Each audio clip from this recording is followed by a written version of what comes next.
Latin America so unequal, such an unequal region. So we said, let's fight these inequalities through better information and using technology for that information.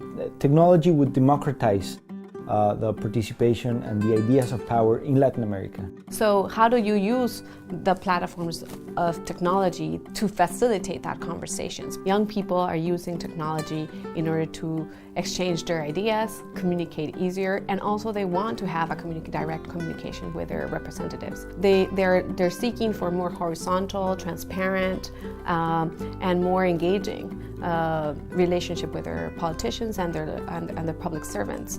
We've worked on what's happening with the young people that are trying to emerge as political actors and don't necessarily have the tools to engage or to be better community managers or be better leaders in their own surroundings. And so that's when NED came in. So we made this school, or advocacy school it's called, and we're working in Peru, Bolivia, Colombia and Ecuador with young people, either coming from civil society organizations or the public sector, and we're giving them certain tools so they can promote actions in their own surroundings.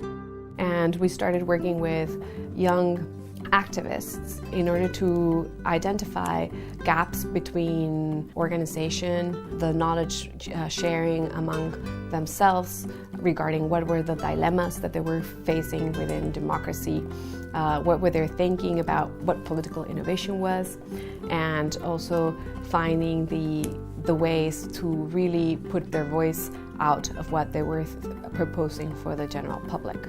And that's where we started partnering with the National Endowment for Democracy, because we saw that we could together build a much more stronger programming and support for these organizations, and giving them the capacities and the knowledge and the skills that this new young generation is doing in order to support democratic institutions. Our initiative, the Conexiones Latinoamericanas de Innovación Política, is an initiative that wants to sort of have a cross-country and a cross-regional sharing mechanism. So how you make sure that these initiatives are not isolated, but we want them to talk to each other, to learn from each other, to have a peer-to-peer exchange. And NED was crucial in the possibility to facilitate that exchange and that people could learn from the experience of others in other countries. And that's the way that we're trying to work in terms of attending the democratic problems in Latin America. There's not enough spaces. There's not enough power being redistributed. So how can we use technology for that better distribution, for better information, for better participation schemes? Democracies could be saved through civic technology.